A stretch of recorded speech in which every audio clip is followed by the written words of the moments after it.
ਸਤਿ ਸ਼੍ਰੀ ਅਕਾਲ। ਤੁਸੀਂ ਜੁੜੇ ਹੋਏ ਹੋ ਪੰਜਾਬੀ ਰੇਡੀਓ USA ਦੇ ਨਾਲ ਤੇ ਮੈਂ ਹਾਂ ਪ੍ਰਵੀਨ ਸ਼ਰਮਾ ਲੈ ਕੇ ਹਾਜ਼ਰ ਹਾਂ ਪ੍ਰੋਗਰਾਮ ਖਬਰ ਤੇ ਨਜ਼ਰ। ਖਬਰ ਤੇ ਨਜ਼ਰ ਪ੍ਰੋਗਰਾਮ ਦੇ ਵਿੱਚ ਕਈ ਅਹਿਮ ਤੇ ਕਈ ਖਾਸ ਖਬਰਾਂ ਨੂੰ ਲੈ ਕੇ ਚਰਚਾ ਕਰਨ ਦੇ ਲਈ ਜੁੜ ਚੁੱਕੇ ਨੇ ਪੰਜਾਬ ਤੋਂ ਪੱਤਰਕਾਰ ਦੀਪਕ ਸ਼ਰਮਾ ਚਨਾਰਥਲ ਜੀ। ਸ਼ਰਮਾ ਜੀ ਸਤਿ ਸ਼੍ਰੀ ਅਕਾਲ, ਸਵਾਗਤ ਹੈ ਜੀ ਪੰਜਾਬੀ ਰੇਡੀਓ USA ਤੇ। ਸਤਿ ਸ਼੍ਰੀ ਅਕਾਲ ਪ੍ਰਵੀਨ ਜੀ, ਸਾਰੇ ਦਰਸ਼ਕਾਂ ਨੂੰ, ਸਾਰੇ ਸਰੋਤਿਆਂ ਨੂੰ ਪਿਆਰ ਭਰੀ ਸਤਿ ਸ਼੍ਰੀ ਅਕਾਲ। ਸਤਿ ਸ਼੍ਰੀ ਅਕਾਲ ਜੀ। ਪ੍ਰੋਗਰਾਮ ਦੇ ਵਿੱਚ ਅੱਗੇ ਵਧਣ ਤੋਂ ਪਹਿਲਾਂ ਧੰਨਵਾਦ ਕਰਦੇ ਚੱਲੀਏ ਸਪਾਂਸਰਸ ਦਾ, ਜਿਹੜੇ ਜ਼ਰੀਆ ਬਣਦੇ ਨੇ ਇਹਨਾਂ ਪ੍ਰੋਗਰਾਮਾਂ ਨੂੰ ਤੁਹਾਡੇ ਤੱਕ ਪਹੁੰਚਾਉਣ ਦੇ ਲਈ। ਖਾਲਸਾ ਇੰਸ਼ੋਰੈਂਸ ਏਜੰਸੀ ਵਾਲੇ, ਜਿਨ੍ਹਾਂ ਤੋਂ ਤੁਸੀਂ ਹਰ ਤਰੀਕੇ ਦੀ ਇੰਸ਼ੋਰੈਂਸ ਲੈ ਸਕਦੇ ਹੋ। ਇੰਸ਼ੋਰੈਂਸ ਬਾਰੇ ਪਤਾ ਕਰਨ ਦੇ ਲਈ ਇਹਨਾਂ ਦਾ ਨੰਬਰ ਹੈ 408-272-2500। ਇਹ 1992 ਤੋਂ ਲਗਾਤਾਰ ਇੰਸ਼ੋਰੈਂਸ ਬਿਜ਼ਨਸ ਦੇ ਵਿੱਚ ਸ਼ਾਨਦਾਰ ਸੇਵਾਵਾਂ ਦੇ ਰਹੇ ਨੇ ਤੇ ਅਮਰੀਕਾ ਭਰ ਦੇ ਵਿੱਚ ਇੰਸ਼ੋਰੈਂਸ ਕਰਦੇ ਨੇ। ਓਬਾਮਾ ਕੇਅਰ, ਮੈਡੀਕੇਅਰ ਜਾਂ ਫਿਰ ਕਵਰਡ ਕੈਲੀਫੋਰਨੀਆ ਬਾਬਤ ਪਾਲਿਸੀ ਕਰਵਾਉਣ ਦੇ ਲਈ, ਸਲਾਹ ਲੈਣ ਦੇ ਲਈ ਅੱਜ ਹੀ ਕਾਲ ਕਰੋ 408-272-2500 ਤੇ। ਟਰਕੀਅਨ ਇਮੀਗ੍ਰੇਸ਼ਨ ਲਾ ਫਰਮ ਵਾਲੇ, ਜੇ ਟਰਕੀਆਨਾ, ਟੋਨੀ ਟਰਕੀਆਨਾ ਦੇ ਨਾਲ ਤੁਸੀਂ US ਇਮੀਗ੍ਰੇਸ਼ਨ ਬਾਬਤ ਕੋਈ ਵੀ ਸਲਾਹ ਕਰਨੀ ਹੈ, ਕੋਈ ਵੀ ਸਵਾਲ ਪੁੱਛਣਾ ਤੇ ਇਹਨਾਂ ਦਾ ਨੰਬਰ ਹੈ 415-909-0503। ਗੁਰਦੀਪ ਸਿੰਘ ਬਿਰਦੀ ਕਲੋਵਿਸ, ਮਨਦੀਪ ਸਿੰਘ, ਸੰਦੀਪ ਕੌਰ ਸੈਨ ਹੋਜੇ, ਗੁਰਪਾਲ ਸਿੰਘ ਸੈਕਰਾਮੈਂਟੋ, ਜਿੰਦ ਕੌਰ ਬੇਕਰਸਫੀਲਡ, ਕਮਲਜੀਤ ਸਿੰਘ ਮੱਖਣ ਦੌਲਤਪੁਰੀਆ ਸੈਂਟਰਲ ਵੈਲੀ ਤੋਂ ਤੇ ਜੱਸੀ ਗਿੱਲ ਪਲੰਬਿੰਗ ਵਾਲੇ ਬੇਕਰਸਫੀਲਡ ਤੋਂ। ਇਹਨਾਂ ਸਾਰੇ ਹੀ ਸਪਾਂਸਰਸ ਦਾ ਬਹੁਤ ਬਹੁਤ ਧੰਨਵਾਦ। ਤੇ ਜੇਕਰ ਤੁਸੀਂ ਵੀ ਪੰਜਾਬੀ ਰੇਡੀਓ USA ਦੇ ਇਹਨਾਂ ਪ੍ਰੋਗਰਾਮਾਂ ਨੂੰ ਸਪਾਂਸਰ ਕਰਨਾ ਚਾਹੁੰਦੇ ਹੋ ਤਾਂ ਸਟੂਡੀਓ ਦਾ ਨੰਬਰ ਹੈ 408-272-5200। ਅੱਜ ਦਾ ਇਹ ਖਬਰ ਤੇ ਨਜ਼ਰ ਪ੍ਰੋਗਰਾਮ ਸਾਲ 2024 ਦੀ 29 ਅਗਸਤ ਦਾ ਪ੍ਰੋਗਰਾਮ ਹੈ ਤੇ ਦਿਨ ਅੱਜ ਵੀਰਵਾਰ ਹੈ। ਸ਼ਰਮਾ ਜੀ, ਖਬਰਾਂ ਦੀ ਸ਼ੁਰੂਆਤ ਕਰੀਏ ਅਕਾਲੀ ਦਲ ਤੋਂ। ਭੂੰਦੜ ਨੂੰ ਕਾਰਜਕਾਰੀ ਪ੍ਰਧਾਨ ਬਣਾਤਾ, ਪਰ ਕਹਿੰਦੇ ਫਿਰ ਵੀ ਸੁਖਬੀਰ ਦੀ ਖਲਾਸੀ ਨਹੀਂ ਜੀ। ਅੱਜ ਭਾਰਤ ਦੇ ਅਨੁਸਾਰ, ਸਾਡੀ ਪੰਜਾਬ ਦੇ ਅਨੁਸਾਰ ਜੀ ਅੱਜ ਸ਼ੁੱਕਰਵਾਰ ਦੀ ਸਵੇਰ ਆ ਤੇ ਅੱਜ 30 ਤਰੀਕ ਚੜ ਗਈ ਆ ਜੀ ਜੀ। 30 ਅਗਸਤ 2024 ਦਾ ਮਤਲਬ ਅੱਜ ਪੰਜ ਸਿੰਘ ਸਾਹਿਬਾਨਾਂ ਦੀ ਬੈਠਕ ਹੈ ਸ਼੍ਰੀ ਅਕਾਲ ਤਖਤ ਸਾਹਿਬ ਤੇ। ਹੁਣ ਤੋਂ 2-3 ਘੰਟਿਆਂ ਬਾਅਦ ਲਗਭਗ 10 ਵਜੇ ਜੀ ਸ਼੍ਰੀ ਅਕਾਲ ਤਖਤ ਸਾਹਿਬ ਤੇ ਪੰਜ ਸਿੰਘ ਸਾਹਿਬਾਨਾਂ ਦੀ ਬੈਠਕ ਹੋਣੀ ਹੈ, ਜਿਹਦੇ ਵਿੱਚ ਚੰਦੂ ਮਾਜਰੇ ਹੋਰਾਂ ਦੀ, ਬਡਾਲੇ ਹੋਰਾਂ ਦੀ ਧਿਰ ਵੱਲੋਂ ਜਿਹੜਾ ਆਪਣਾ ਸਫਾਈਨਾਮਾ ਤੇ ਸ਼ਿਕਾਇਤ ਪੱਤਰ ਦਿੱਤਾ ਗਿਆ ਸੀ, ਉਹਦੇ ਆਧਾਰ ਤੇ ਸੁਖਬੀਰ ਬਾਦਲ ਨੇ ਜੋ ਖੁਦ ਪੇਸ਼ ਹੋ ਕੇ ਆਪਣਾ ਸਪਸ਼ਟੀਕਰਨ ਦਿੱਤਾ ਸੀ, ਉਹਨਾਂ ਸਾਰਿਆਂ ਨੂੰ ਘੋਖਣ ਤੋਂ ਬਾਅਦ ਅਗਲੀ ਪ੍ਰਕਿਰਿਆ ਸ਼ੁਰੂ ਹੋਣੀ। ਅੱਜ ਫੈਸਲੇ ਦੀ ਘੜੀ ਨਹੀਂ ਹੈ ਜੀ ਕਿ ਅੱਜ ਕੋਈ ਸੁਖਬੀਰ ਬਾਦਲ ਖਿਲਾਫ, ਚੰਦੂ ਮਾਜਰੇ ਖਿਲਾਫ ਫੈਸਲਾ ਹੋਣਾ। ਅੱਜ ਲਗਭਗ ਤੈਅ ਹੋਣਾ ਕਿ ਆਪਾਂ ਅੱਗੇ ਕਿਵੇਂ ਵਧਣਾ ਇਸ ਮਸਲੇ ਤੇ, ਔਰ ਉਸ ਅੱਗੇ ਵਧਣ ਦੇ ਲਈ ਇੱਕ ਤਰੀਕ ਤੈਅ ਹੋਣੀ ਹੈ ਕਿ ਇਸ ਤਰੀਕ ਨੂੰ ਇਹਨਾਂ ਨੂੰ ਸੱਦਿਆ ਜਾਵੇ। ਇੱਕੋ ਤਰੀਕ ਨੂੰ ਇਕੱਠੇ ਸੱਦੇ ਜਾ ਸਕਦੇ ਨੇ, ਵੱਖ-ਵੱਖ ਤਰੀਕ ਨੂੰ ਸੱਦੇ ਜਾ ਸਕਦੇ ਨੇ। ਸ਼੍ਰੀ ਅਕਾਲ ਤਖਤ ਸਾਹਿਬ ਦੇ ਸਾਹਮਣੇ ਖੜਾ ਕੇ ਇਹਨਾਂ ਤੋਂ ਸਿੱਧੇ ਸਵਾਲ ਜਵਾਬ ਹੋਣੇ ਹੁਣ ਕਿ ਭਈਆ ਤੁਹਾਡੇ ਤੇ ਦੋਸ਼ ਨੇ, ਦੱਸੋ। ਉਹ ਤੋਂ ਬਾਅਦ ਇਹਨਾਂ ਨੂੰ ਧਾਰਮਿਕ ਸਜ਼ਾ ਲੱਗਣੀ ਲਗਭਗ ਤੈਅ ਆ। ਉਹ ਧਾਰਮਿਕ ਸਜ਼ਾ, ਜਿਵੇਂ ਆਪਾਂ ਬਹੁਤ ਵਿਸਤਾਰ ਚ 2-3 ਵਾਰ ਗੱਲ ਕਰ ਚੁੱਕੇ ਹਾਂ, ਤਖਤੀਆਂ ਵਾਲੀ ਤਾਂ ਲਗਭਗ ਤੈਅ ਹੀ ਆ। ਤੇ ਮਹਿਸੂਸ ਇਹ ਕੀਤਾ ਜਾ ਰਿਹਾ ਕਿ ਜਿਹੜਾ ਕੰਮ ਜਥੇਦਾਰ ਸਾਹਿਬ ਨੇ ਕਰਨਾ ਸੀ ਉਹ ਸੁਖਬੀਰ ਆਪੇ ਕਰੀ ਜਾਂਦੇ ਨੇ। ਠੀਕ ਹੈ। ਮੰਨਿਆ ਜਾ ਰਿਹਾ ਕਿ ਅੱਜ ਜਦੋਂ ਪੰਜ ਸਿੰਘ ਸਾਹਿਬਾਨ ਬੈਠਕ ਕਰਕੇ ਸੁਖਬੀਰ ਬਾਦਲ ਹੋਰਾਂ ਨੂੰ ਕਹਿਣਗੇ ਕਿ ਇੰਨੀ ਤਰੀਕ ਨੂੰ ਆ ਕੇ ਅਕਾਲ ਤਖਤ ਸਾਹਿਬ ਤੇ ਪੇਸ਼ ਹੋਵੋ, ਹੋ ਸਕਦਾ ਉਹ ਪੇਸ਼ ਹੋਣ ਤੋਂ ਪਹਿਲਾਂ ਕਹਿੰਦੇ ਕਿ ਬਈ ਸਾਰੇ ਅਹੁਦਿਆਂ ਤੋਂ ਅਸਤੀਫੇ ਦੇ ਕੇ ਆਇਓ। ਹੋ ਸਕਦਾ ਕਿ ਉਹ ਕਹਿੰਦੇ ਕਿ ਬਈ ਆਹ ਧਾਰਮਿਕ ਸਜ਼ਾ ਜਦੋਂ ਲੱਗਣੀ ਹੈ ਤੁਹਾਨੂੰ ਤਾਂ ਉਹ ਸਾਰੇ ਅਹੁਦਿਆਂ ਤੋਂ ਲਾਂਭੇ ਹੋ ਕੇ ਉਹ ਸੇਵਾ ਨਿਭਾਇਓ। ਇਹ ਜਿਹੀ ਪ੍ਰਕਿਰਿਆ ਦੀ ਸੰਭਾਵਨਾ ਸੀਗੀ। ਜੀ ਜੀ ਬਿਲਕੁਲ। ਜੋ ਪੰਥਕ ਮਰਿਆਦਾ ਨੂੰ ਸਮਝਦੇ ਨੇ ਉਹਨਾਂ ਦੇ ਹਵਾਲੇ ਨਾਲ ਇਹ ਜਾਣਕਾਰੀ ਸੀਗੀ। ਪਰ ਲੰਘੇ ਕੱਲ ਦਲਜੀਤ ਸਿੰਘ ਚੀਮਾ ਹੋਰਾਂ ਨੇ ਇਹ ਪ੍ਰੈਸ ਨੋਟ ਜਾਰੀ ਕੀਤਾ, ਸੋਸ਼ਲ ਮੀਡੀਆ ਰਾਹੀਂ ਸਾਰੇ ਮੀਡੀਆ ਨੂੰ ਭੇਜਿਆ ਕਿ ਸੁਖਬੀਰ ਸਿੰਘ ਬਾਦਲ ਹੋਰਾਂ ਨੇ ਇਹ ਤੈਅ ਕੀਤਾ ਹੈ ਕਿ ਬਲਵਿੰਦਰ ਸਿੰਘ ਭੁੰਦੜ ਹੋਰੀ, ਜਿਹੜੇ 4-5 ਵਾਰ ਮੇਰਾ ਖਿਆਲ MLA ਰਹਿ ਲਏ, ਮੰਤਰੀ ਵੀ ਰਹਿ ਲਏ, 3 ਵਾਰ ਰਾਜ ਸਭਾ ਵੀ ਰਹਿ ਲਏ। ਉਹ ਤੋਂ ਬਾਅਦ ਤਾਂ ਆਦਤ ਤੇ ਬਣ ਗਈ ਸੀ ਕਿ ਜਦੋਂ ਬਾਦਲਾਂ ਰਾਜ ਆਉਂਦਾ ਸੀ ਇਹ ਹਾਰ ਜਾਂਦੇ ਸੀ, ਜਦੋਂ ਬਾਦਲਾਂ ਰਾਜ ਨਹੀਂ ਹੁੰਦਾ ਸੀ ਇਹ ਜਿੱਤ ਵੀ ਜਾਂਦੇ ਸੀ। ਏਦਾਂ ਵੀ ਹੁੰਦਾ ਰਿਹਾ ਉਲਟ ਪੁਲਟ ਵੀ, ਪਰ ਤਾਂ ਵੀ ਬਲਵਿੰਦਰ ਸਿੰਘ ਭੁੰਦੜ ਬਾਦਲ ਪਰਿਵਾਰ ਦੇ ਖਾਸ ਤੇ ਭਰੋਸੇਯੋਗ ਬਣੇ ਰਹੇ। ਸੋ ਇਹ ਉਹ ਭਰੋਸੇ ਦਾ ਨਤੀਜਾ ਕਿ ਦਲਜੀਤ ਚੀਮਾ ਹੋਰਾਂ ਨੇ ਉਹ ਪ੍ਰੈਸ ਨੋਟ ਜਾਰੀ ਕਰਕੇ ਕਿਹਾ ਕਿ ਵੀ ਸੁਖਬੀਰ ਸਿੰਘ ਬਾਦਲ ਹੋਰਾਂ ਨੇ ਫੈਸਲਾ ਕੀਤਾ ਕਿ ਬਲਵਿੰਦਰ ਸਿੰਘ ਭੁੰਦੜ ਨੂੰ ਕਾਰਜਕਾਰੀ ਪ੍ਰਧਾਨ ਹੋਣਗੇ। ਸ਼੍ਰੋਮਣੀ ਅਕਾਲੀ ਦਲ ਦੇ ਇਤਿਹਾਸ 'ਚ ਮੇਰਾ ਖਿਆਲ ਪਹਿਲੀ ਵਾਰ ਹੈ, ਠੀਕ ਹੈ, ਕਿ ਕਿਸੇ ਨੂੰ ਏਦਾਂ ਕਾਰਜਕਾਰੀ ਪ੍ਰਧਾਨ ਲਾਇਆ ਗਿਆ ਹੋਵੇ। ਪਰ ਅੱਜ ਦੀ ਪੰਜਾਬ ਦੀ ਅਜੋਕੀ ਰਾਜਨੀਤੀ ਵਿੱਚ ਕਾਰਜਕਾਰੀ ਪ੍ਰਧਾਨ ਦੀ ਸਥਿਤੀ ਕੀ ਆ, ਇਹ ਮੌਜੂਦਾ ਸੱਤਾਧਾਰੀ ਧਿਰ ਕੰਨੀ ਝਾਤ ਮਾਰ ਕੇ ਦੇਖ ਲਓ। ਪ੍ਰਿੰਸੀਪਲ ਬੁੱਧਰਾਮ ਹੋਰੀ ਕਾਰਜਕਾਰੀ ਪ੍ਰਧਾਨ ਨੇ ਜੀ। ਜੀ ਬਿਲਕੁਲ, ਹਾਂਜੀ ਹਾਂਜੀ। ਕਿੰਨਾ ਕੁ ਐਕਟਿਵ ਦਿਖਦੀ ਹੈ ਜੀ ਉਹਨਾਂ ਦੀ। ਮੁੱਖ ਮੰਤਰੀ ਭਗਵੰਤ ਮਾਨ ਹੀ ਮੁੱਖ ਮੰਤਰੀ ਨੇ, ਮੁੱਖ ਮੰਤਰੀ ਹੋਰ ਤਾਂ ਸਰਗਰਮੀ ਬਹੁਤ ਘੱਟ ਨਜ਼ਰ ਆਉਂਦੀ ਹੈ, ਸਟੇਟਮੈਂਟ ਵੀ ਨਹੀਂ। ਠੀਕ ਹੈ ਨਾ ਜੀ। ਸੋ ਇਸ ਲਈ ਹੁਣ ਇੱਥੇ ਵੀ ਸਾਰਿਆਂ ਨੂੰ ਪਤਾ। ਤੁਸੀਂ ਹੋਰ ਦੇਖੋ, ਮਤਲਬ ਕਿ ਜਿਹੜਾ ਕੰਮ ਪੰਥਕ ਧਿਰਾਂ, ਅਕਾਲੀ ਦਲ ਦੇ ਨੁਮਾਇੰਦੇ, ਰਾਜਨੀਤੀ ਨੂੰ ਸਮਝਣ ਵਾਲੀਆਂ ਧਿਰਾਂ ਚਾਹੁੰਦੀਆਂ ਸੀਗੀਆਂ ਕਿ 2-4 ਸਾਲ ਪਹਿਲਾਂ ਹੋ ਜਾਂਦਾ ਸ਼ਾਇਦ, ਤਾਂ ਸ਼ਾਇਦ ਅੱਜ ਤੱਕ ਸੁਖਬੀਰ ਬਾਦਲ ਦੀ ਵਾਪਸੀ ਹੋ ਗਈ ਹੁੰਦੀ। ਪਰ ਹੁਣ ਦੁੱਧ ਦਿੱਤਾ ਵੀ ਤੇ ਮਿੰਗਣਾ ਪਾ ਕੇ, ਤੇ ਉਹ ਵੀ ਜੇ ਮਿੰਗਣਾ ਛਾਨਣੀਆਂ ਪੈਣ ਤਾਂ ਛਾਨਣੀ ਨਹੀਂ ਲੱਭਣੀ, ਇਹਨਾਂ ਨੂੰ ਪਾਉਣੀ ਨਹੀਂ ਲੱਭਣੀ ਹੁਣ ਪਾਉਣ ਲਈ, ਸੋ ਬਹੁਤ ਦੇਰ ਹੋ ਗਈ ਜੀ। ਪਰ ਇਹ ਤੋਂ ਵੀ ਮਤਲਬ ਗਲਤੀ ਦਰ ਗਲਤੀ ਆਪਾਂ ਪਹਿਲਾਂ ਵੀ 2-3 ਵਾਰ ਵਿਚਾਰਿਆ ਕਿ ਬਲਵਿੰਦਰ ਸਿੰਘ ਭੁੰਦੜ ਕਾਰਜਕਾਰਨੀ ਚ ਵੀ ਨੇ, ਅਨੁਸ਼ਾਸਨੀ ਕਮੇਟੀ ਦੇ ਮੁਖੀ ਵੀ ਨੇ, ਹੈਨਾ, ਸਾਰਾ ਕੁਝ ਉਹਨਾਂ ਕੋਲੇ ਆ। ਤੇ ਜੇ ਤੁਸੀਂ ਇਹੀ ਨਾਮ ਬਾਰ-ਬਾਰ ਸਾਹਮਣੇ ਲਿਆਉਣੇ, ਇਹਨਾਂ ਨਾਮਾਂ ਤੋਂ ਤਾਂ ਪੰਜਾਬ ਨੂੰ ਪਹਿਲਾਂ ਹੀ ਇਤਰਾਜ਼ ਆ, ਇਹਨਾਂ ਨਾਮਾਂ ਤੋਂ ਅਕਾਲੀ ਲੀਡਰਾਂ ਨੂੰ, ਤੁਹਾਡੇ ਵਰਕਰਾਂ ਨੂੰ ਇਤਰਾਜ਼ ਹੈ। ਬਿਲਕੁਲ ਸਹੀ ਹੈ। ਇਹਨਾਂ ਨਾਮਾਂ ਤੋਂ ਅੱਕੇ ਹੋਏ ਨੇ, ਚਾਹੇ ਉਹ ਨਾਮ ਉੱਧਰ ਬੈਠੇ ਨੇ ਚੰਦੂ ਮਾਜਰੇ, ਜਗੀਰ ਕੌਰ ਹੋਰੀ, ਹੈਨਾ, ਢੀਂਡਸੇ ਹੋਰੀ, ਚਾਹੇ ਇੱਧਰ ਤੁਸੀਂ ਸਾਰੇ ਟੀਮ ਭੁੰਦੜ ਉਹਨਾਂ ਨੂੰ ਲਈ ਬੈਠੇ ਹੋ, ਮਤਲਬ ਬਾਕੀ ਸਾਰੇ ਇਹਨਾਂ ਨਾਮਾਂ ਤੋਂ ਤਾਂ ਲੋਕ ਔਖੇ ਨੇ ਕਿ ਰੋਜ਼ ਉਹੀ ਨਾਮ ਛੱਪੀ ਜਾਂਦੇ ਨੇ। ਲੋਕ ਅਕਾਲੀ ਦਲ ਦਾ ਨਵਾਂ ਸਰੂਪ, ਨਵੀਂ ਬਣਤਰ, ਨਵੀਂ ਦਿੱਖ ਭਾਲਦੇ ਸੀ ਜੀ। ਤੇ ਹੋਰ ਦੇਖੋ ਪ੍ਰਵੀਨ ਜੀ, ਕਿਸ ਹੱਦ ਤੱਕ ਮਤਲਬ ਕਿ ਫੈਸਲਾ ਦਲਜੀਤ ਸਿੰਘ ਚੀਮਾ ਪ੍ਰੈਸ ਨੋਟ ਜਾਰੀ ਕਰਦਿਆਂ ਇਹ ਕਹਿੰਦੇ ਨੇ ਕਿ ਸੁਖਬੀਰ ਸਿੰਘ ਬਾਦਲ ਨੇ ਫੈਸਲਾ ਲਿਆ ਕਿ ਬਲਵਿੰਦਰ ਸਿੰਘ ਭੁੰਦੜ ਕਾਰਜਕਾਰੀ ਪ੍ਰਧਾਨ ਹੋਣਗੇ। ਮਤਲਬ ਫੈਸਲੇ ਅਜੇ ਵੀ ਸੁਖਬੀਰ ਹੀ ਲੈ ਰਿਹਾ। ਮਤਲਬ ਤੁਸੀਂ ਪ੍ਰੈਸ ਨੋਟ ਚ ਕਮੇਟੀ ਦੀ ਕੋਈ ਮੀਟਿੰਗ ਹੀ ਲਿਖ ਲੈਂਦੇ। ਹਾਂਜੀ ਬਿਲਕੁਲ, ਹੈ ਨਾ, ਦਿਖਾਉਣ ਨਹੀਂ ਕੁਝ ਕਰ ਲੈ ਕਮੇਟੀ, ਕੋਈ ਕਾਰਜਕਾਰਨੀ, ਕੁਛ ਤਾਂ ਦਿਖਾਉਂਦੇ ਕਿ ਕਿਹਨੇ ਕਿਹਾ ਜੀ। ਸੋ ਇਸ ਲਈ ਇੱਥੋਂ ਸਪਸ਼ਟ ਹੈ ਕਿ ਇਹ ਸਿਰਫ ਅਜੇ ਵੀ ਡਰ ਲੱਗਦਾ ਕਿ ਹਾਂ ਕਿਸੇ ਬਾਹਰ ਨੂੰ ਇਹ ਭਰੋਸੇਯੋਗ ਵਾਲੀ। ਮੈਂ ਕਹਿੰਦਾ ਜੇ ਇੰਨਾ ਹੀ ਦਮਖਮ ਦਿਖਾਉਣਾ ਸੀ ਜੀ ਤਾਂ ਫਿਰ ਸੁਖਬੀਰ ਬਾਦਲ ਅਸਤੀਫਾ ਦੇ ਕੇ ਬਣਾਉਂਦੇ ਨਾ ਕਾਰਜਕਾਰਨੀ ਪ੍ਰਧਾਨ, ਤੇ ਫਿਰ ਭੁੰਦੜ ਨੂੰ ਛੱਡ ਧਾਮੀ ਨੂੰ ਬਣਾਉਂਦੇ, ਧਾਮੀ ਨੂੰ ਵੀ ਛੱਡ ਬਡਾਲੇ ਨੂੰ ਬਣਾਉਂਦੇ ਜਿਹੜੇ ਉਧਰ ਨੇ, ਕਰਦੇ ਹਿੰਮਤ ਫਿਰ। ਸੋ ਹੁਣ ਵਿਰੋਧੀ ਦਲ, ਜਿਨ੍ਹਾਂ ਨੂੰ ਇਹ ਵਿਰੋਧੀ ਧਿਰ ਕਹਿੰਦੇ ਨੇ, ਹੁਣ ਚੰਦੂ ਮਾਜਰੇ ਵਾਲੀ, ਬਡਾਲਾ ਹੋਰੀ ਤੇ ਇਹਨਾਂ ਜਗੀਰ ਕੌਰੀ, ਉਹਨਾਂ ਵਾਲੀ ਧਿਰ ਨੇ ਤਾਂ ਇਹ ਰੱਦ ਕਰਤਾ ਇਹ ਫੈਸਲਾ।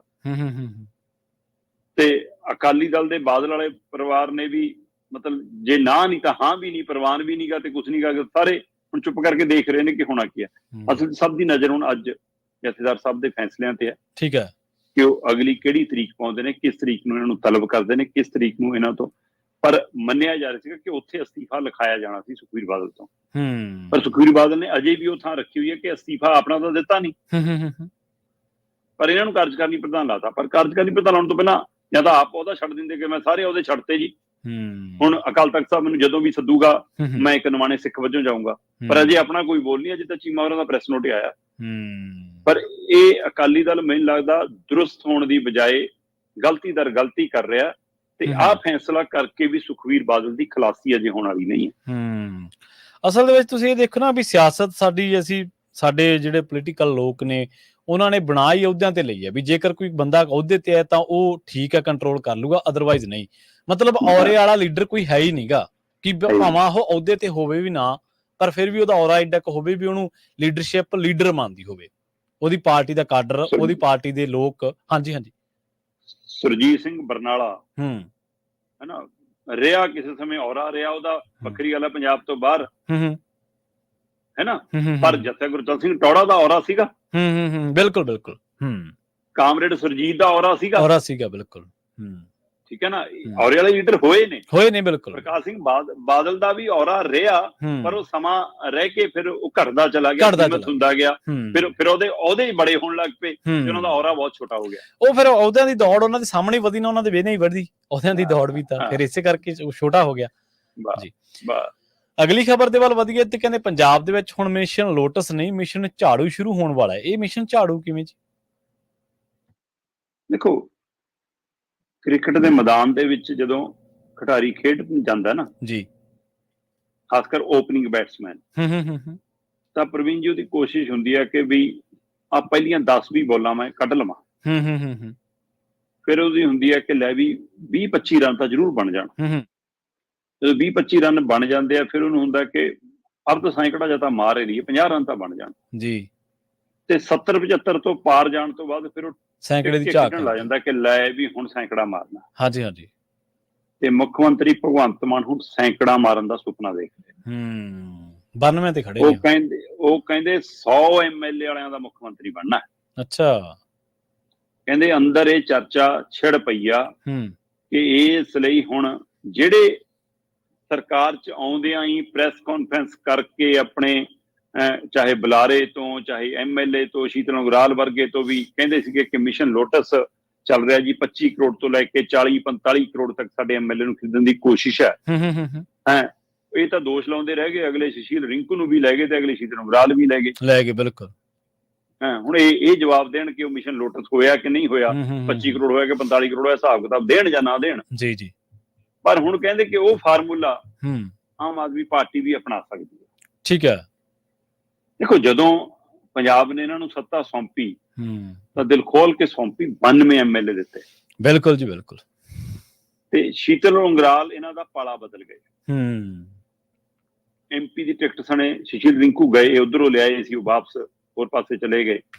ਸੋ ਉਹ ਸਾਰੀ ਪ੍ਰਕਿਰਿਆ ਦੇ ਵਿੱਚ ਇਹਨਾਂ ਕੋਲ MLA ਇੱਕ ਘਟ ਗਿਆ ਜਦੋਂ ਸ਼ੀਤਲ ਉਗਰਾਲ ਅਸਤੀਫਾ ਦੇ ਕੇ ਉਧਰ ਗਿਆ। ਇਹਨਾਂ ਕੋਲ MLA ਰਹਿ ਗਏ 91 ਜੀ। ਇਸ ਦੌਰਾਨ ਆਮ ਚੋਣ ਆ ਗਈ। ਆਮ ਚੋਣ ਚ ਵੱਖ-ਵੱਖ ਪਾਰਟੀਆਂ ਨੇ ਆਪਣੇ ਆਪਣੇ ਉਮੀਦਵਾਰ ਖੜੇ ਕੀਤੇ, ਉਹਨਾਂ ਚ ਕਿੰਨੇ ਹੀ MLA ਆ ਗਏ ਤੇ ਉਹਨਾਂ MLA ਚੋਂ 4 MLA MP ਵੀ ਬਣ ਗਏ, ਜਿਨ੍ਹਾਂ ਚੋਂ ਇੱਕ MLA ਇਹਨਾਂ ਦਾ ਵੀ ਸੀਗਾ। ਸੋ ਇਹਨਾਂ ਦੇ ਇੱਕ MLA ਦੇ ਹਿਸਾਬ ਨਾਲ ਜਦੋਂ ਮਤਲਬ ਵੈਸੇ ਤਾਂ ਹੁਣ ਰਾਜਕੁਮਾਰ ਚੱਬੇਵਾਲ ਵੀ ਅਸਤੀਫਾ ਦੇ ਕੇ ਇੱਧਰ ਆਇਆ ਹੋਇਆ, ਪਰ ਉਹ ਕਾਂਗਰਸੀ MLA ਵਾਲੇ ਪਾਸਿਓਂ ਸੀਗਾ, MP ਇਹਨਾਂ ਵਾਲੇ ਪਾਸਿਓਂ ਹੈ। ਹਾਂਜੀ, ਬਿਲਕੁਲ, ਹੈ ਨਾ। ਪਰ ਇਹਨਾਂ ਦਾ ਸਿੱਧਾ MLA Meet Hayer member parliament ਬਣਿਆ। ਸੋ 91 ਚੋਂ ਵੀ ਇੱਕ MLA ਘਟਣਾ, ਗਿਣਤੀ 90 ਰਹਿ ਗਈ। ਤੇ ਉਹ ਤੋਂ ਬਾਅਦ ਜਲੰਧਰ ਪੱਛਮੀ ਦੀ ਜਿਮਨੀ ਚੋਣ ਆ ਗਈ, ਮਹਿੰਦਰ ਭਗਤ ਇੱਧਰੋਂ ਉਮੀਦਵਾਰ ਬਣੇ ਤੇ ਜਿੱਤ ਗਏ। 91 ਫੇਰ ਹੋ ਗਏ। ਇਹ ਸਭ ਦੇ ਦਰਮਿਆਨ ਡਾਕਟਰ ਸੁੱਖੀ ਨੂੰ ਪੱਟ ਕੇ ਲੈ ਗਏ।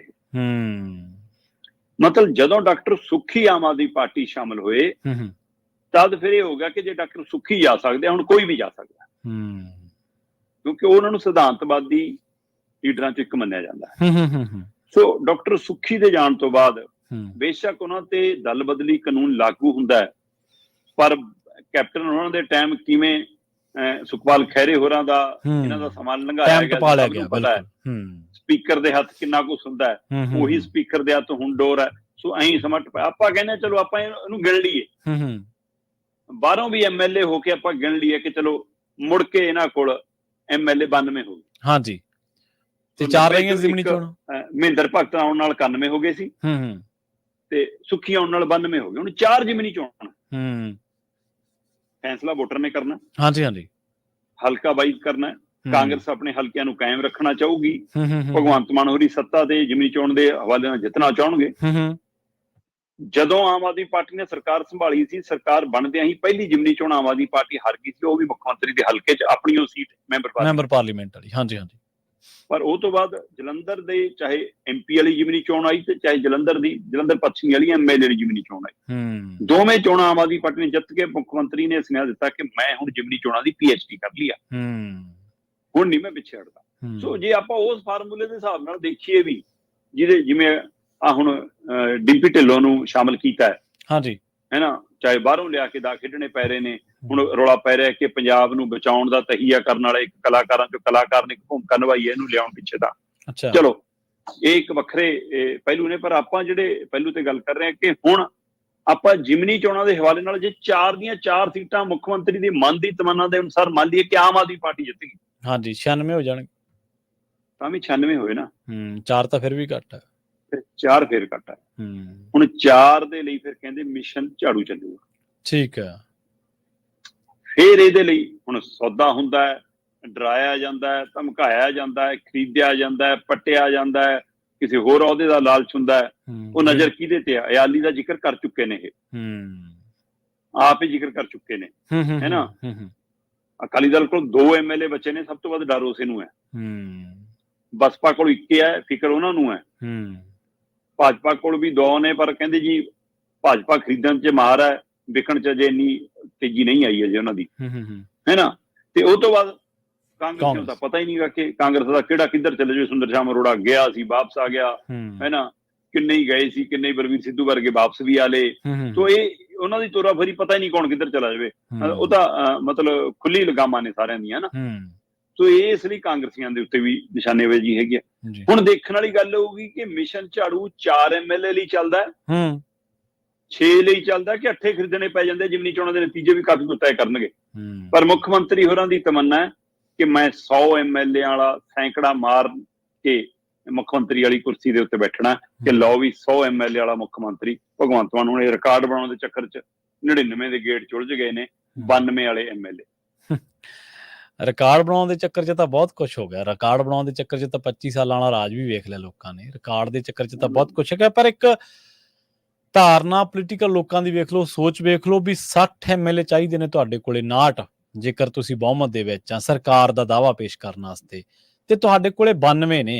92 ਦੇ ਵਿੱਚੋਂ ਜੇ 10 ਵੀ ਚਲੇ ਜਾਣ, 20 ਵੀ ਚਲੇ ਜਾਣ, ਤਾਂ ਵੀ ਤੁਹਾਡੀ ਸਰਕਾਰ ਤੇ ਕੋਈ ਖਤਰਾ ਨਹੀਂ ਹੈ।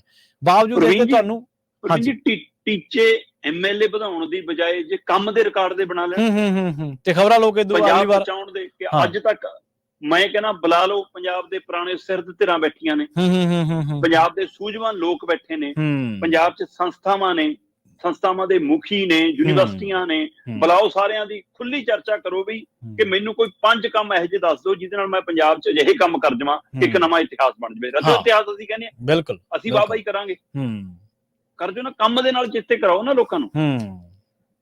ਉਹ ਤੰਗ ਨਹੀਂ ਹੈ।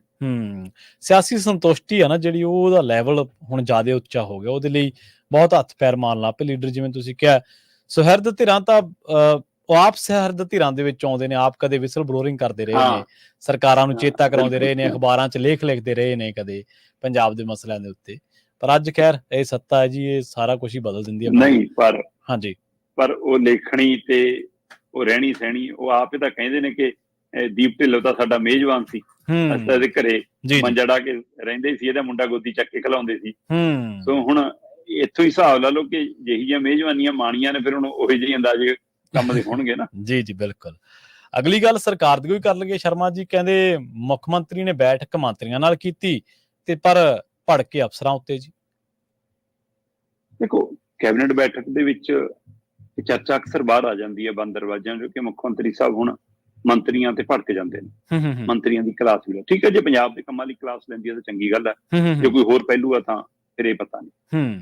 ਬਾਹਰ ਆ ਕੇ ਦੱਸ ਦਿੱਤਾ ਨਹੀਂ ਮੰਤਰੀ ਕੋਈ ਕਿ ਮੇਰੀ ਕਲਾਸ ਲੱਗੀ ਹੈ, ਪਰ ਦੂਏ ਦੀ ਲੱਗੀ ਹੈ ਇਹਦੀ ਜਾਣਕਾਰੀ ਦੱਸ ਦਿੰਦੇ ਆ ਕਈ ਵਾਰ, ਇਸ ਲਈ ਇੱਕ ਦੂਜੇ ਦੇ ਬਾਰੇ ਪਤਾ ਲੱਗਦਾ ਰਹਿੰਦਾ। ਪਰ ਪਿਛਲੀਆਂ 2 ਕੈਬਨਿਟ ਬੈਠਕਾਂ ਚੋਂ ਮੁੱਖ ਮੰਤਰੀ ਹੋਰਾਂ ਦਾ ਨਜ਼ਲਾ ਕਹਿੰਦੇ ਅਫਸਰਾਂ ਤੇ ਵਿਭਾਗਾਂ ਦੇ ਮੁਖੀਆਂ ਤੇ ਉਹਨਾਂ ਤੇ ਜ਼ਿਆਦਾ ਡਿੱਗ ਰਿਹਾ। ਠੀਕ ਹੈ ਪ੍ਰਵੀਨ ਜੀ, ਕੱਲ ਕੈਬਨਿਟ ਦੀ ਬੈਠਕ ਸੀ। ਹਾਂਜੀ, ਕੈਬਨਿਟ ਦੀ ਬੈਠਕ ਦੇ ਵਿੱਚ ਕੁਝ ਅਹਿਮ ਫੈਸਲੇ ਆਏ। ਇੱਕ ਤਾਂ ਪੰਚਾਇਤੀ ਚੋਣਾਂ ਨੂੰ ਲੈ ਕੇ ਫੈਸਲਾ ਕੀਤਾ ਕਿ ਵੀ ਜਿਹੜੀ ਖਬਰ ਆਪਾਂ ਪਹਿਲਾਂ ਵੀ ਨਸ਼ਰ ਕਰ ਚੁੱਕੇ ਸੀਗੇ ਕਿ ਪੰਚਾਇਤਾਂ ਦੇ ਵਿੱਚ ਹੁਣ ਕੋਈ ਵੀ ਉਮੀਦਵਾਰ ਪੰਚੀ ਵਾਲਾ ਕਿਸੇ ਪਾਰਟੀ ਦੇ ਚੋਣ ਨਿਸ਼ਾਨ ਤੇ ਚੋਣ ਨਹੀਂ ਲੜ ਸਕੂਗਾ। ਵੈਸੇ ਪੰਜਾਬ 'ਚ ਪਹਿਲਾਂ ਵੀ ਜ਼ਿਆਦਾਤਰ ਪੰਚਾਇਤੀ ਚੋਣਾਂ ਪਾਰਟੀ ਚੋਣ ਨਿਸ਼ਾਨਾਂ ਤੇ ਨਹੀਂ ਲੜੀਆਂ ਜਾਂਦੀਆਂ, ਪਰ ਫਿਰ ਵੀ ਉਹ ਸੰਵਿਧਾਨ 'ਚ ਕਿਤੇ ਨਾ ਕਿਤੇ ਪਿਆ ਸੀਗਾ ਕਿ ਹਾਂ ਤੁਹਾਨੂੰ ਇਹ ਹੱਕ ਹੈਗਾ। ਸੋ ਉਸ ਨੂੰ ਖਤਮ ਕੀਤਾ ਗਿਆ ਕਿ ਨਹੀਂ, ਇਹ ਨਹੀਂ ਹੋਊਗਾ। ਹੁਣ ਪੰਚਾਇਤੀ ਚੋਣਾਂ ਆਮ ਮਤਲਬ ਕਿ ਆਪਣੇ ਨਵੇਂ ਚੋਣ ਨਿਸ਼ਾਨ ਤੇ ਲੜੀਆਂ ਜਾਣਗੀਆਂ, ਕਿਸੇ ਪਾਰਟੀ ਦੇ ਚੋਣ ਨਿਸ਼ਾਨ ਤੇ। ਇਸੇ ਤਰ੍ਹਾਂ ਘੱਗਰ ਦੀ ਜਿਹੜੀ ਮਾਰ ਸੀ ਉਹਨੂੰ ਲੈ ਕੇ ਫੈਸਲਾ ਆਇਆ ਕਿ ਬਈ ਘੱਗਰ ਦੇ ਪੈਰਲਰ 20 ਏਕੜ ਥਾਂ ਲੈ ਕੇ 40 ਫੁੱਟ ਡੂੰਘਾ ਛੱਪੜ ਬਣਾਇਆ ਜਾਊਗਾ, ਉਹ 'ਚ ਬੋਰਵੈਲ ਲਾਏ ਜਾਣਗੇ, ਧਰਤੀ 'ਚ ਪਾਣੀ ਰੀਚਾਰਜ ਵੀ ਹੋ ਜਾ ਕਰੂਗਾ ਤੇ ਓਵਰਫਲੋ ਵਾਲਾ ਪਾਣੀ ਇੱਧਰ ਕੱਢ ਲਾਂਗੇ। ਜੇ ਕਾਮਯਾਬ ਰਿਹਾ ਤਾਂ ਏਦਾਂ ਪੈਰਲਰ ਹੋਰ ਬਣਾ ਦਾਂਗੇ ਤਾਂ ਕਿ ਘੱਗਰ ਦੀ ਮਾਰ ਘਟ ਜਾਵੇ। ਇਸੇ ਤਰ੍ਹਾਂ PCS ਅਫਸਰਾਂ ਦੀ ਲੰਮੇ ਸਮੇਂ ਤੋਂ ਭਰਤੀ ਨਹੀਂ ਹੋਈ, ਉਹਨਾਂ ਦੀ ਭਰਤੀ ਦੀ ਪ੍ਰਕਿਰਿਆ ਸ਼ੁਰੂ ਕਰਨ ਦਾ ਫੈਸਲਾ ਲੈਂਦਿਆਂ ਹੋਇਆਂ ਪੋਸਟਾਂ ਵਧਾਈਆਂ, 310 ਤੋਂ 369 ਕਰਤੀਆਂ, ਮਤਲਬ 59 ਪੋਸਟਾਂ 'ਚ ਵਾਧਾ ਕਰ ਦਿੱਤਾ। ਸੋ ਏਦਾਂ ਦੇ ਕੁਝ ਫੈਸਲੇ ਲਏ। ਪਰ ਜਿਹੜੀ ਕੈਬਨਿਟ ਬੈਠਕ ਹੁੰਦੀ ਹੈ, ਉਹ ਬੈਠਕ ਦਾ ਜਦੋਂ ਫੈਸਲਾ ਹੁੰਦਾ ਕਿ ਇੰਨੀ ਤਰੀਕ ਨੂੰ ਬੈਠਕ ਹੋਣੀ ਆ, ਤਾਂ ਉਸ ਦੇ ਅਨੁਸਾਰ ਫਿਰ ਵਿਭਾਗਾਂ ਨੇ ਆਪੋ ਆਪਣੇ ਏਜੰਡੇ ਬਣਾ ਕੇ ਆਪਣੇ ਆਪਣੇ ਮੰਤਰੀਆਂ ਦੇ ਹਵਾਲੇ ਨਾਲ ਸਮੁੱਚੀ ਕੈਬਨਿਟ ਨੂੰ ਭੇਜਣੇ ਹੁੰਦੇ। ਬਿਲਕੁਲ ਸਹੀ ਹੈ। ਤੇ ਉਹ ਸਾਂਝੇ ਏਜੰਡਿਆਂ ਦੀ ਸਾਰੀ ਫਾਈਲ ਇੱਕ ਮੁੱਖ ਮੰਤਰੀ ਕੋਲ ਵੀ ਜਾਣੀ ਹੁੰਦੀ ਹੈ ਕਿ ਆਹ ਏਜੰਡੇ ਨੇ ਜੀ ਕੈਬਨਿਟ 'ਚ ਜਿਹੜੇ ਵਿਚਾਰੇ ਜਾਣੇ ਨੇ ਇਹਨਾਂ ਦੇ ਆਲੇ ਦੁਆਲੇ, ਤਾਂ ਕਿ ਮੰਤਰੀ ਵੀ ਆਪਣੀ ਤਿਆਰੀ ਕਰਕੇ ਆਉਣ, ਮੰਤਰੀਆਂ ਕੋਲ ਜਵਾਬ ਵੀ ਹੋਵੇ, ਸਵਾਲ ਵੀ ਹੋਵੇ, ਤਰਕ ਵੀ ਹੋਵੇ, ਵਿਤਰਕ ਵੀ ਹੋਵੇ, ਤੇ ਉਹਦਾ ਹੱਲ ਕੀ ਹੈ, ਉਹ ਕੀ ਕੰਮ ਕਰਨਾ ਹੈ, ਕਿਹੜਾ ਰੋਕਣਾ ਹੈ, ਉਹ ਸਾਰਾ ਕੁਝ ਹੋਵੇ। ਤੇ ਮੁੱਖ ਮੰਤਰੀ ਉਹਨਾਂ ਨੂੰ ਪਤਾ ਹੋਵੇ ਕਿ ਅੱਜ ਕਿਹੜੇ ਵਿਭਾਗ ਤੋਂ ਮੈਂ ਕਿਹੜੀ ਹੋਰ ਜਾਣਕਾਰੀ ਇਹਦੇ ਨਾਲ ਜੋੜਨੀ ਹੈ, ਕਿਹੜਾ ਮੈਂ ਪੁੱਛਣਾ ਹੈ, ਕਿਹੜਾ ਮੈਂ ਦੱਸਣਾ ਹੈ, ਤਾਂ ਕਿ ਉਹ ਤਿਆਰੀ ਇੱਕ ਹੋਮਵਰਕ ਹੋਣਾ ਜ਼ਰੂਰੀ ਹੈ। ਬਿਲਕੁਲ ਜੀ, ਬਿਲਕੁਲ। ਹਫ਼ਤਾ ਪਹਿਲਾਂ ਇਹਦਾ ਸਾਰਾ ਖਰੜਾ ਤਿਆਰ ਕਰਕੇ ਸਾਰੇ ਵਿਭਾਗਾਂ ਨੇ ਮੰਤਰੀਆਂ ਨੂੰ ਮੁੱਖ ਮੰਤਰੀ ਨੂੰ ਭੇਜਣਾ ਹੁੰਦਾ। ਠੀਕ ਹੈ ਜੀ। ਤੇ ਪਿਛਲੀ ਕੈਬਨਿਟ ਦੀ ਬੈਠਕ 'ਚ ਵੀ ਉਹੀ ਵਰਤਾਰਾ ਰਿਹਾ ਕਿ ਟੇਬਲ ਏਜੰਡੇ ਆਏ, ਜ਼ਿਆਦਾਤਰ ਟੇਬਲ ਏਜੰਡੇ ਆਏ ਕਿ ਮੰਤਰੀ ਆ ਕੇ ਕੈਬਨਿਟ ਬੈਠਕ 'ਚ ਬੈਠ ਕੇ ਤੇ ਮੂਹਰੇ ਵਿਭਾਗ ਨੇ ਫਾਈਲਾਂ ਰੱਖਦੀਆਂ। ਠੀਕ ਹੈ ਨਾ। ਤੇ ਮੁੱਖ ਮੰਤਰੀ ਸਾਹਿਬ ਨੇ ਕਿਹਾ ਵੀ ਕਿ ਇਹ ਸਹੀ ਨੀਗਾ, ਘੱਟੋ ਘੱਟ ਮੰਤਰੀਆਂ ਨੂੰ ਤੇ ਸਾਨੂੰ ਕੋਈ ਤਿਆਰੀ ਕਰਨ ਦਾ ਵੀ ਹੁੰਦਾ, ਅਸੀਂ ਦੇਖਣਾ ਵੀ ਹੁੰਦਾ ਕਿਹੜੇ ਏਜੰਡੇ ਤੇ ਕੀ ਕਰਨਾ ਕੀ ਨਹੀਂ, ਤੁਸੀਂ ਮੌਕੇ ਤੇ ਲਿਆ ਕੇ ਰੱਖ ਦਿੰਦੇ ਹੋ। ਇਹ ਸਹੀ ਨਹੀਂਗਾ। ਹਫ਼ਤਾ ਪਹਿਲਾਂ, ਜੇ ਹਫ਼ਤਾ ਨਹੀਂ, ਘੱਟੋ ਘੱਟ 2 ਜਾਂ 3 ਦਿਨ ਪਹਿਲਾਂ ਸਾਡੇ ਕੋਲ ਫਾਈਲਾਂ ਆਉਣੀਆਂ ਚਾਹੀਦੀਆਂ ਨੇ। ਜੀ ਜੀ ਸਰ, ਜੈਸ ਸਰ, ਓਕੇ ਸਰ ਕਹਿ ਕੇ ਲੰਘ ਗਏ ਅਧਿਕਾਰੀ। ਕੱਲ ਫੇਰ ਉਹੀ ਵਰਤਾਰਾ। 20% ਏਜੰਡੇ ਟੇਬਲ ਏਜੰਡੇ ਆ ਰਹੇ ਨੇ। ਠੀਕ ਹੈ। ਇਹ ਆਦਤਾਂ ਬਾਦਲਾਂ ਕੈਪਟਨ ਦੇ ਟਾਈਮ ਤੋਂ ਪਈਆਂ ਨੇ, ਹੈਨਾ। ਫਿਰ ਕਹਿਣਾ ਜੀ ਕੰਮ ਦਾ ਲੋੜ ਆ, ਵਰਕ ਦਾ ਲੋੜ ਆ। ਬਈ ਜਿਹਨੇ ਕੰਮ ਕਰਨਾ ਉਹਦੇ ਲਈ ਕੋਈ ਬਹਾਨਾ ਨਹੀਂ, ਜਿਹਨੇ ਨਹੀਂ ਕਰਨਾ ਉਹਦੇ ਲਈ 36 ਬਹਾਨੇ। ਹੈਨਾ, ਡਿਊਟੀ ਦਾ ਹਿੱਸਾ ਹੀ ਹੈ। ਬਿਲਕੁਲ। ਤੋ ਇਸ ਲਈ ਕੱਲ ਮੁੱਖ ਮੰਤਰੀ ਸਾਹਿਬ ਕਹਿੰਦੇ ਵਿਭਾਗਾਂ ਦੇ ਅਧਿਕਾਰੀਆਂ ਤੇ ਵੱਖ-ਵੱਖ ਵਿੰਗਾਂ ਦੇ ਅਧਿਕਾਰੀਆਂ ਤੇ ਖਾਸਾ ਭੜ ਕੇ ਉਹਨਾਂ ਨਾਰਾਜ਼ਗੀ ਜਤਾਈ ਕਿ ਅੱਜ ਹੋ ਗਿਆ, ਜੇ ਅੱਗੇ ਤੋਂ ਏਦਾਂ ਹੋਇਆ ਫਿਰ ਨਹੀਂ ਬਖਸ਼ਿਆ ਜਾਊਗਾ ਜੀ। ਸੋ ਇਹ ਮੈਨੂੰ ਲੱਗਦਾ ਕਿ ਇਹ ਸਿਆਣਪ ਵਾਲਾ ਕਦਮ ਹੈ। ਇਹ ਜੀ ਗੌਰ ਕਰਨੀ ਜ਼ਰੂਰੀ ਹੈ। ਮੈਂ ਕਹਿੰਦਾ ਵਿਧਾਨ ਸਭਾ ਚ ਵੀ ਏਦਾਂ ਹੀ ਤਿਆਰੀ ਕਰਕੇ, ਸੰਸਦ ਚ ਵੀ ਏਦਾਂ ਹੀ ਤਿਆਰੀ ਕਰਕੇ ਜਾਣਾ ਚਾਹੀਦਾ ਸਾਡੇ ਨੁਮਾਇੰਦਿਆਂ ਨੂੰ, ਪਰ ਜਾਂਦੇ ਨਹੀਂ ਗੇ। ਉਹ ਵੀ ਟੇਬਲ ਏਜੰਡੇ ਹੀ ਲੈ ਕੇ ਜਾਂਦੇ ਨੇ ਜ਼ਿਆਦਾ। ਜੀ। ਸੋ ਇਹ ਤਿਆਰੀਆਂ ਬਹੁਤ ਜ਼ਰੂਰੀ ਨੇ ਔਰ ਇਹਦੇ ਉੱਤੇ ਪਹਿਲ ਕਦਮੀ ਹੋਣ ਦੀ ਲੋੜ ਸੀ, ਜਿਹਨੂੰ ਲੈ ਕੇ ਝਾੜ ਬਾਕੀ ਸਹੀ ਹੈ। ਹਾਂਜੀ ਬਿਲਕੁਲ। ਕਾਸ਼ ਇਹਨਾਂ ਮੰਤਰੀਆਂ ਤੋਂ ਇੱਕ ਮਹੀਨਾ ਸਾਲ ਵਿੱਚ ਦੀ ਨਾ ਪ੍ਰਾਈਵੇਟ ਫਰਮਾਂ ਚ ਲਵਾ ਲਿਆ ਜਾਵੇ, ਤਾਂ ਜੋ ਇਹਨਾਂ ਨੂੰ ਪਤਾ ਲੱਗ ਜੇ ਵੀ ਕੰਮ ਕਰਨਾ ਕਿਵੇਂ ਹੈ। ਕਈ ਸਾਰੇ ਨਹੀਂ ਮੰਤਰੀਆਂ ਦੇ ਅਫਸਰਾਂ ਤੋਂ, ਕਈ ਸਾਰੇ ਅਫਸਰਾਂ ਤੇ ਤਾਂ ਚਲੋ ਇਹ ਗੱਲ ਲਾਗੂ ਨਹੀਂ ਹੋਣੀ, ਪਰ 10 ਵਜੇ ਦਫ਼ਤਰ ਵੜਦੇ ਆ ਕਈ 10:30, ਕਿਉਂਕਿ ਇਲੈਕਸ਼ਨ ਹੈ, ਕੁਰਸੀ ਵੱਡੀ ਆ, ਕੋਈ ਕਹਿੰਦਾ ਕੁਛ ਨਹੀਂ ਗਾ। ਉਸ ਤੋਂ ਬਾਅਦ ਮਾੜੀ ਮੋਟੀ ਗੱਪਸ਼ਪ, ਇੱਧਰ ਉੱਧਰ ਗੌਸਿਪ, ਤੇ ਫਿਰ 11 11:30 ਆਵਾਜ਼ ਮਾਰਤੀ, ਕੋਈ ਮੇਰਾ ਵਰਗਾ ਉੱਥੇ ਬੈਠਾ ਹੁੰਦਾ ਵੀ ਲਿਆ ਚਾ। ਉਸ ਤੋਂ ਬਾਅਦ ਮਾੜੀਆਂ ਮੋਟੀਆਂ ਫਾਈਲਾਂ ਦੇਖੀਆਂ, ਫਿਰ ਲੰਚ ਟਾਈਮ, ਫਿਰ ਗੌਸਿਪ ਦਾ, ਤੇ ਸ਼ਾਮ ਨੂੰ ਛੁੱਟੀ ਕਰਕੇ ਚਲੋ ਡਰਾਈਵਰ ਨੇ ਮਾਰੀ ਸਿਰਫ, ਚਲੋ ਘਰੇ। ਸੋ ਇਹ ਕਮਾਲ ਦੀ ਗੱਲ ਹੈ ਵੀ ਏਜੰਡਾ ਉਹਨਾਂ ਦੇ ਕੰਮ ਦਾ ਹਿੱਸਾ ਹੀ ਨਹੀਂ ਮੰਨਦੇ ਅਫਸਰ ਜਿਹੜੇ ਆ। ਐਡੇ ਵੱਡੇ ਅਫਸਰ ਆ, ਇੰਨੇ ਪੜ੍ਹੇ ਲਿਖੇ ਲੋਕ ਆ, ਉਹਨਾਂ ਨੂੰ ਕੀ ਕਹੇ, ਉਹਨੂੰ ਵਾਧੂ ਬੋਝ ਮੰਨਦੇ ਆ, ਉਹਨੂੰ ਵਾਧੂ, ਹਾਂਜੀ ਵਾਧੂ ਕੰਮ ਮੰਨਦੇ ਆ। ਬਿਲਕੁਲ, ਵੀ ਵਾਧੂ ਚਾਰਜ ਮਿਲ ਗਿਆ ਤਾਂ ਕਰੋ ਨਾ ਕਰੋ। ਜੀ ਅਗਲੀ ਖਬਰ ਦੇ ਵੱਲ ਵਧੀਏ ਸ਼ਰਮਾ ਜੀ। ਆਪਾਂ ਪਿਛਲੇ ਦਿਨਾਂ ਦੇ ਵਿੱਚ ਇੱਕ ਬਹੁਤ ਹੀ ਧਾਰਮਿਕ ਮਾਮਲੇ ਤੋਂ, ਧਾਰਮਿਕ ਐਂਗਲ ਤੋਂ ਬੜੀ ਹੀ ਸੰਵੇਦਨਸ਼ੀਲ ਖਬਰ ਉੱਤੇ ਚਰਚਾ ਕੀਤੀ ਸੀਗੀ। ਦੋਹਾ ਦਾ ਜਿਹੜਾ ਕਤਲ ਦਾ ਮਾਮਲਾ ਸੀਗਾ, ਉੱਥੇ ਜਿਹੜੀ ਦੋਹਾ ਪੁਲਿਸ ਆ ਉਹਦੇ ਤੋਂ ਪਾਵਨ ਸਰੂਪ ਹਾਸਲ ਕਰਕੇ ਹੁਣ ਦਰਬਾਰ ਸਾਹਿਬ ਦੇ ਵਿੱਚ ਸੁਸ਼ੋਭਿਤ ਕੀਤੇ ਗਏ ਆ ਜੀ। ਬਿਲਕੁਲ ਪ੍ਰਵੀਨ ਜੀ, ਇਹ ਮਾਮਲਾ ਬੜਾ ਗੰਭੀਰ ਵੀ ਸੀ, ਸੰਵੇਦਨਸ਼ੀਲ ਵੀ ਸੀ, ਔਰ ਬੜੀਆਂ ਸਾਡੀਆਂ ਭਾਵਨਾਵਾਂ ਨਾਲ ਜੁੜਿਆ ਵੀ ਸੀ। ਕਤਰ ਦੀ ਦੋਹਾ ਪੁਲਿਸ ਨੇ, ਜਦੋਂ ਆਪਾਂ ਇਸ ਖਬਰ ਨੂੰ ਨਸ਼ਰ ਕੀਤਾ ਸੀਗਾ ਕਿ ਸ਼੍ਰੋਮਣੀ ਕਮੇਟੀ ਨੇ ਇਹ ਮਾਮਲਾ ਧਿਆਨ ਚ ਲਿਆਂਦਾ ਸੀਗਾ, ਉਹਨਾਂ ਕੋਲ ਇੱਕ ਸੰਸਥਾ ਪਹੁੰਚੀ, ਉਹ ਸੰਸਥਾ ਨੇ ਜਾਣਕਾਰੀ ਉਪਲਬਧ ਕਰਾਈ ਕਿ ਕਤਰ ਦੇ ਵਿੱਚ ਇਸ ਤਰ੍ਹਾਂ ਘਟਨਾ ਵਾਪਰੀ ਕਿ ਇੱਕ ਸਿੱਖ ਪਰਿਵਾਰ ਨੇ ਗੁਰੂ ਗ੍ਰੰਥ ਸਾਹਿਬ ਦੇ ਪਾਵਨ ਸਰੂਪ ਦਾ ਪ੍ਰਕਾਸ਼ ਕੀਤਾ ਹੋਇਆ ਸੀਗਾ, ਤੇ ਉੱਥੇ ਸੰਗਤ ਜੁੜਦੀ ਸੀ, ਨਿਤਨੇਮ ਹੁੰਦਾ ਸੀ, ਮਰਿਆਦਾ ਅਨੁਸਾਰ ਪਾਠ ਤੇ ਅਰਦਾਸ ਹੁੰਦੀ ਸੀ। ਪਰ ਇਹਦੀ ਸੂਚਨਾ ਜਦੋਂ ਉੱਥੇ ਦੇ ਕਤਰ ਦੇ ਪ੍ਰਸ਼ਾਸਨ ਨੂੰ ਮਿਲੀ, ਤੇ ਉਹਨਾਂ ਨੇ ਕਿਹਾ ਵੀ ਕਿ ਤੁਸੀਂ ਬਿਨਾਂ ਇਜਾਜ਼ਤ ਇੱਥੋਂ ਕੋਈ ਕਿਸੇ ਵੀ ਧਰਮ ਦੀਆਂ ਹੋਰ ਦੀਆਂ ਗਤੀਵਿਧੀਆਂ ਨਹੀਂ ਕਰ ਸਕਦੇ, ਇਹਦੀ ਇਜਾਜ਼ਤ ਨਹੀਂ ਦਿੰਦਾ ਸਾਡਾ ਕਾਨੂੰਨ, ਇਸ ਲਈ ਅਸੀਂ ਤੁਹਾਡੇ ਤੇ ਕਾਰਵਾਈ ਕਰਦੇ ਹਾਂ। ਉਸ ਕਾਨੂੰਨੀ ਕਾਰਵਾਈ ਕਰਦੇ ਉਹਨਾਂ ਨੇ ਸਿੱਖ ਨੌਜਵਾਨ ਨੂੰ ਗ੍ਰਿਫਤਾਰ ਵੀ ਕਰ ਲਿਆ, ਤੇ ਪਾਵਨ ਗੁਰੂ ਗ੍ਰੰਥ ਸਾਹਿਬ ਦੇ ਦੋਵੇਂ ਸਰੂਪਾਂ ਨੂੰ ਥਾਣੇ ਚ ਕਬਜ਼ੇ ਚ ਆਪਣੇ ਚ ਰੱਖ ਲਿਆ। ਜੀ। ਸੋ ਇਸ ਦਾ ਸੁਨੇਹਾ ਜਦੋਂ ਸ਼੍ਰੋਮਣੀ ਕਮੇਟੀ ਕੋਲ ਪਹੁੰਚਿਆ, ਸ਼੍ਰੋਮਣੀ ਕਮੇਟੀ ਨੇ ਬਕਾਇਦਾ ਪਹੁੰਚ ਕੀਤੀ, ਅਪਰੋਚ ਕੀਤੀ ਗ੍ਰਹਿ ਮੰਤਰੀ ਕੋਲ, ਉਹਨਾਂ ਨੇ ਬਕਾਇਦਾ ਪਹੁੰਚ ਕੀਤੀ, ਅਪਰੋਚ ਕੀਤੀ ਵਿਦੇਸ਼ ਮੰਤਰੀ ਕੋਲ, ਤੇ ਉਹਨਾਂ ਨੂੰ ਕਿਹਾ ਵੀ ਕਤਰ ਦੇ ਵਿੱਚ ਭਾਰਤੀ ਦੂਤਾਵਾਸ ਨਾਲ ਸੰਪਰਕ ਕਰਕੇ ਇਸ ਨੂੰ ਰਿਲੀਜ਼ ਕਰਾਓ, ਤਾਂ ਕਿ ਅਸੀਂ ਉਹਦਾ ਅਦਬ ਸਤਿਕਾਰ ਨਾਲ ਉਸਨੂੰ ਗੁਰੂ ਘਰ ਦੇ ਵਿੱਚ ਸੁਸ਼ੋਭਿਤ ਕਰ ਸਕੀਏ। ਇਸ ਪ੍ਰਕਿਰਿਆ ਦੇ 2 ਦਿਨਾਂ ਬਾਅਦ ਇਹ ਵਿਦੇਸ਼ ਮੰਤਰਾਲੇ ਦਾ ਸੁਨੇਹਾ ਆ ਗਿਆ ਕਿ ਲਓ ਜੀ, ਇੱਕ ਪਾਵਨ ਸਰੂਪ ਵਾਪਸ ਕਰਤਾ, ਇੱਕ ਰਹਿ ਗਿਆ, ਤੇ ਇਹ ਖਬਰਾਂ ਨਸ਼ਰ ਹੋ ਗਈਆਂ। ਹੁਣ ਇਹ ਉਹ ਸਥਿਤੀ ਹੁੰਦੀ ਹੈ ਕਿ ਬਾਰਡਰ ਤੋਂ ਫੌਜ ਜਿਹੜਾ ਪ੍ਰੈਸ ਨੋਟ ਜਾਰੀ ਕਰਕੇ ਭੇਜ ਦਿੰਦੀ ਹੈ ਕਿ ਜੀ ਉਧਰੋਂ ਗੋਲੀ ਪਹਿਲਾਂ ਚੱਲੀ ਸੀ, ਅਸੀਂ ਤਾਂ ਜਵਾਬੀ ਕਾਰਵਾਈ ਕੀਤੀ ਆ, ਉਹ ਖਬਰ ਮੀਡੀਆ ਚ ਆਉਂਦੀ ਹੈ। ਇਹ ਉਸੇ ਤਰ੍ਹਾਂ ਦੀ ਖਬਰ ਹੈ ਕਿ ਭਾਰਤੀ ਦੂਤਾਵਾਸ ਜੋ ਸੂਚਨਾ ਦਿੰਦਾ ਉਹਦੇ ਹਵਾਲੇ ਨਾਲ ਫਿਰ ਗੱਲ ਹੁੰਦੀ ਹੈ ਨਾ। ਹੁਣ ਇੱਥੇ ਸੂਤਰ ਤਾਂ ਤੁਸੀਂ ਕਹਿ ਨਹੀਂ ਸਕਦੇ ਕਿ ਹਾਂ ਇਹ ਉਹ ਹੈ। ਸੋ ਇਹ ਉੱਥੋਂ ਆਈ ਜਾਣਕਾਰੀ ਦੇ ਅਨੁਸਾਰ ਕਿ ਜੀ ਇੱਕ ਪਾਵਨ ਸਰੂਪ ਉਹਨਾਂ ਨੇ ਵਾਪਸ ਕਰਤਾ, ਇੱਕ ਰਹਿ ਗਿਆ। ਠੀਕ ਹੈ। ਜਦੋਂ ਇਹ ਜਾਣਕਾਰੀ ਜਨਤਕ ਹੋਈ ਤੇ SGPC ਨੇ ਫਿਰ ਵਿਦੇਸ਼ ਮੰਤਰਾਲੇ ਨੂੰ ਔਰ ਗ੍ਰਹਿ ਮੰਤਰਾਲੇ ਨੂੰ ਸੂਚਿਤ ਕੀਤਾ ਕਿ ਇਹ ਗਲਤ ਜਾਣਕਾਰੀ ਹੈ। ਠੀਕ ਹੈ ਜੀ, ਸਾਡੇ ਕੋਲ ਅਧਿਕਾਰਤ ਜਾਣਕਾਰੀ ਹੈ ਕਿ 2 ਦੇ 2 ਪਾਵਨ ਸਰੂਪ ਅਜੇ ਵੀ ਥਾਣੇ 'ਚ ਨੇ। ਜਿਹੜਾ ਤੁਸੀਂ ਇੱਕ ਸਰੂਪ ਵਾਪਸ ਕਰਨ ਦੀ ਗੱਲ ਕਰਦੇ ਹੋ, ਇਹ ਬਹੁਤ ਮਹੀਨੇ ਪਹਿਲਾਂ ਦੀ ਘਟਨਾ ਹੈ। ਇੱਕ ਹੋਰ ਸਿੱਖ ਨੌਜਵਾਨ ਨੂੰ ਚੱਕਿਆ ਗਿਆ ਸੀਗਾ ਇਸੇ ਤਰ੍ਹਾਂ, ਤੇ ਉਹ ਉਸ ਸਮੇਂ ਉਹਨੂੰ ਵੀ ਰਿਲੀਜ਼ ਕਰ ਦਿੱਤਾ ਗਿਆ। ਉਹ ਪਾਵਨ ਸਰੂਪ ਕੁਝ ਮਹੀਨੇ ਪਹਿਲਾਂ ਵਾਪਸ ਕਰ ਦਿੱਤਾ ਗਿਆ। ਪਰ ਇਹ ਨਵਾਂ ਮਾਮਲਾ ਜਿਸ 'ਚ 2 ਪਾਵਨ ਸਰੂਪ ਹੁਣ ਪੁਲਿਸ ਕੋਲ। ਸੋ ਇਸ ਨੂੰ ਇੰਨੇ ਹਲਕੇ ਚ ਨਾ ਲਓ, ਬਿਆਨਬਾਜ਼ੀ ਚ ਇਸ ਦੀ ਗੰਭੀਰਤਾ ਨੂੰ ਸਮਝੋ।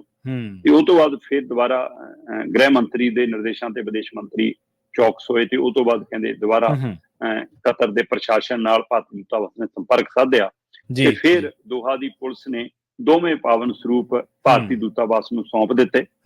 ਉਹਨਾਂ ਨੂੰ ਸੌਂਪੇ ਜਾਣ ਤੋਂ ਬਾਅਦ ਸੰਬੰਧਿਤ ਸੰਸਥਾਵਾਂ ਜਿਹੜੇ ਉਹ ਨੁਮਾਇੰਦੇ ਸੀਗੇ, ਉਹ ਦੋਵੇਂ ਪਾਵਨ ਸਰੂਪ ਹਾਸਲ ਕਰਕੇ ਅੰਮ੍ਰਿਤਸਰ ਉਡਾਨ ਰਾਹੀਂ ਗੁਰੂ ਰਾਮਦਾਸ 에ਅਰਪੋਰਟ ਆਪਣੇ ਉੱਥੇ ਸ਼੍ਰੋਮਣੀ ਕਮੇਟੀ ਦੀ ਟੀਮ ਪਹੁੰਚੀ। ਉਹਨਾਂ ਨੇ ਬਕਾਇਦਾ ਪਾਲਕੀ ਸਾਹਿਬ ਸੁਸ਼ੋਭਿਤ ਕਰਕੇ ਦੋਵੇਂ ਪਾਵਨ ਸਰੂਪ ਸੱਚਖੰਡ ਸ੍ਰੀ ਦਰਬਾਰ ਸਾਹਿਬ ਲਿਆਂਦੇ। ਦਰਬਾਰ ਸਾਹਿਬ ਦੇ ਗਲਿਆਰੇ ਦੇ ਵਿੱਚ ਸਥਿਤ ਗੁਰਦੁਆਰਾ ਬਾਬਾ ਗੁਰਬਖਸ਼ ਸਿੰਘ ਦੇ ਵਿੱਚ ਉਹਨਾਂ ਨੂੰ ਸੁਸ਼ੋਭਿਤ ਕਰ ਦਿੱਤਾ ਗਿਆ। ਜੀ ਜੀ ਜੀ, ਸੋ ਇਹ ਸੁਖਾਵੀਂ ਖਬਰ ਹੈ, ਬਹੁਤ ਸੁਖਾਵੀਂ ਖਬਰ। ਬਿਲਕੁਲ ਜੀ, ਬਿਲਕੁਲ। ਜਿਵੇਂ ਆਪਾਂ ਸ਼ੁਰੂ ਦੇ ਵਿੱਚ ਹੀ ਕਿਹਾ ਸੀਗਾ ਕਿ ਧਾਰਮਿਕ ਹੈ, ਸੰਵੇਦਨਸ਼ੀਲ ਹੈ, ਜਜ਼ਬਾਤਾਂ ਦੇ ਨਾਲ ਜੁੜੀ ਖਬਰ ਹੈ। ਤਾਂ ਚਲੋ ਸਾਡੀਆਂ ਜਿਹੜੀਆਂ ਧਾਰਮਿਕ ਸੰਸਥਾਵਾਂ ਦੇ ਆਗੂ ਨੇ ਉਹਨਾਂ ਦਾ ਫਰਜ਼ ਇਹ ਬਣਦਾ ਕਿ ਜਿੱਥੇ ਕਿਤੇ ਵੀ ਮਾਮਲਾ ਸਾਡੇ ਧਾਰਮਿਕ ਜਜ਼ਬਾਤਾਂ ਦੇ ਨਾਲ ਜੁੜਿਆ ਹੋਵੇ, ਚਾਹੇ ਉਹ ਦੇਸ਼ ਦਾ ਹੋਵੇ ਤੇ ਚਾਹੇ ਉਹ ਵਿਦੇਸ਼ ਦਾ ਹੋਵੇ, ਉਹ ਵਿੱਚ ਦਖਲਅੰਦਾਜ਼ੀ ਕਰਕੇ ਉਹਨਾਂ ਨੂੰ ਮਸਲੇ ਨੂੰ ਹੱਲ ਕਰਨ। ਜਾਂਦੇ ਜਾਂਦੇ ਗੱਲ ਕਰੀਏ ਭਾਰਤ ਦੀਆਂ ਰੇਲ ਗੱਡੀਆਂ ਦੀ, ਵੈਸੇ ਤਾਂ ਇਹ ਲੀਓਂ ਲੈਂਦੀਆਂ ਰਹਿੰਦੀਆਂ ਸ਼ਰਮਾ ਜੀ, ਗਾਹੇ ਬਗਾਹੇ ਖਬਰ ਇਹ ਸੁਣਨ ਨੂੰ ਮਿਲਦੀ ਰਹਿੰਦੀ ਹੈ। ਜਾਨੀ ਨੁਕਸਾਨ ਵੀ ਕਈ ਵਾਰੀ ਹੁੰਦਾ, ਔਰ ਲੰਘੇ ਸਾਲ ਦੇ ਵਿੱਚ ਤਾਂ ਬਹੁਤ ਵੱਡੀਆਂ ਘਟਨਾਵਾਂ ਵਾਪਰੀਆਂ। ਪਰ ਹੁਣ ਕਹਿੰਦੇ ਵੀ ਰੇਲ ਗੱਡੀਆਂ ਦੇ ਵਿੱਚ ਜਿਹੜੇ ਮੁਸਾਫਰ ਸਫ਼ਰ ਕਰਦੇ ਉਹਨਾਂ ਨੂੰ ਸ਼ੂਗਰ ਫ੍ਰੀ ਖਾਣਾ ਵੀ ਮਿਲ ਸਕਦਾ। ਖਾਣੇ ਨਾਲ ਜੁੜੀਆਂ ਤਾਂ ਬਥੇਰੀਆਂ ਖਬਰਾਂ ਆਪਾਂ ਸੁਣੀਆਂ ਜੀ। ਦੇਖੋ, ਰੇਲ ਵਿੱਚ ਤੁਸੀਂ ਲੀਹ ਤੋਂ ਲੱਥਣ ਦੀ ਗੱਲ ਕਰਦੇ ਹੋ, ਜਿਹੜੀਆਂ ਰੇਲ ਗੱਡੀਆਂ 'ਚ ਖਾਣਾ ਮਿਲਦਾ ਉਹਨੂੰ ਲੈ ਕੇ ਵੀ ਕਈ ਵਾਰ ਸਵਾਲ ਹੋ ਜਾਂਦੇ ਨੇ, ਹੈ ਨਾ। ਤੇ ਪਰ ਇਹ ਹੁਣ ਇੱਕ ਨਵੀਂ ਪਹਿਲ ਕਦਮੀ ਹੈ, ਖਾਸ ਕਰਕੇ ਉਹਨਾਂ ਗੱਡੀਆਂ 'ਚ ਜਿਨ੍ਹਾਂ 'ਚ ਰੇਲਵੇ ਵਿਭਾਗ ਵੱਲੋਂ ਖਾਣਾ ਉਪਲਬਧ ਕਰਾਇਆ ਜਾਂਦਾ, ਚਾਹੇ ਉਹ ਸ਼ਤਾਬਦੀ ਹੈ, ਚਾਹੇ ਉਹ ਜਨ ਸ਼ਤਾਬਦੀ ਹੈ, ਚਾਹੇ ਉਹ ਬੰਦੇ ਭਾਰਤ ਹੈ, ਚਾਹੇ ਉਹ ਐਕਸਪ੍ਰੈਸ ਕੁਝ ਗੱਡੀਆਂ ਨੇ ਜਾਂ ਸਪੈਸ਼ਲ ਕੁਝ ਗੱਡੀਆਂ ਨੇ। ਉਹਨਾਂ ਗੱਡੀਆਂ 'ਚ ਉਹ ਕਹਿੰਦੇ ਕਿ ਰੇਲਵੇ ਕੋਲ ਲਗਾਤਾਰ ਇਹ ਸਰਵੇ ਆ ਰਿਹਾ ਸੀਗਾ ਕਿ ਜਿਹੜੇ ਸ਼ੂਗਰ ਦੇ ਮਰੀਜ਼ ਨੇ ਉਹ ਜਦੋਂ ਸਫ਼ਰ ਕਰਦੇ ਨੇ ਉਹਨਾਂ ਨੂੰ ਦਿੱਕਤ ਆਉਂਦੀ ਆ ਕਿ ਉਹਨਾਂ ਨੂੰ ਜੇ ਚੌਲ ਮਿਲ ਗਏ, ਆਲੂ ਦੀ ਸਬਜ਼ੀ ਮਿਲ ਗਈ ਜਾਂ ਸ਼ੂਗਰ ਵਾਲੀਆਂ ਚੀਜ਼ਾਂ ਮਿਲ ਗਈਆਂ, ਤਾਂ ਉਹ ਕਹਿੰਦੇ ਨੇ ਸ਼ੂਗਰ ਫ੍ਰੀ ਖਾਣੇ ਦਾ ਪ੍ਰਬੰਧ ਕੀਤਾ ਜਾਵੇ। ਇਸੇ ਤਰ੍ਹਾਂ ਆਪਾਂ ਉਹ ਕਰੋਨਾ ਤੋਂ ਬਾਅਦ ਤੀਰਥ ਯਾਤਰੀਆਂ ਦੀ ਹਵਾਲਾ ਨਾਲ ਗੱਲ ਕਰ ਰਹੀ ਸੀ ਕਿ ਯਾਤਰਾਵਾਂ ਦੀ ਗਿਣਤੀ ਬਹੁਤ ਵੱਧ ਗਈ, ਸ਼ਰਧਾਲੂ ਧਾਰਮਿਕ ਯਾਤਰਾ ਬਹੁਤ ਕਰਦੇ ਹਨ। ਉਹਦੇ ਵਿੱਚ ਆਪਾਂ ਜੈਨ ਭਾਈਚਾਰੇ ਦੀ ਵੀ ਗੱਲ ਕਰ ਰਹੀ ਸੀ ਕਿ 33% ਜੈਨ ਭਾਈਚਾਰਾ ਅੱਜ ਕੱਲ੍ਹ ਕੱਲਿਆਂ ਯਾਤਰਾ ਤੇ ਨਿਕਲਣ ਦੀ ਵੀ ਆਦਤ ਪਾ ਰਿਹਾ, ਉਹਨਾਂ ਨੂੰ ਇਹ ਚੰਗਾ ਲੱਗਦਾ ਹੈ ਨਾ। ਤੋ ਇਸ ਲਈ ਜਿਹੜਾ ਜੈਨੀ ਭਾਈਚਾਰਾ ਹੈ ਉਹਨੇ ਵੀ ਇਹ ਅਪੀਲ ਲਗਾਤਾਰ ਰੇਲਵੇ ਤੱਕ ਪਹੁੰਚਦੀ ਕੀਤੀ ਹੈ ਕਿ ਸਾਨੂੰ ਉੱਥੇ ਸਾਡੇ ਧਰਮ ਦੇ ਅਨੁਸਾਰ ਦਾ ਖਾਣਾ ਮਿਲੇ, ਜਿਹਨੂੰ ਆਪਾਂ ਹਿੰਦੂ ਧਰਮ ਅਨੁਸਾਰ ਜਾਂ ਜੈਨ ਧਰਮ ਦੀ ਭਾਸ਼ਾ ਦੇ ਵਿੱਚ ਸਾਤਵਿਕ ਭੋਜਨ ਕਹਿੰਦੇ ਆ, ਜਿਹ 'ਚ ਲਸਣ ਪਿਆਜ਼ ਨਹੀਂ ਹੁੰਦਾ, ਮਤਲਬ, ਹੈ ਨਾ।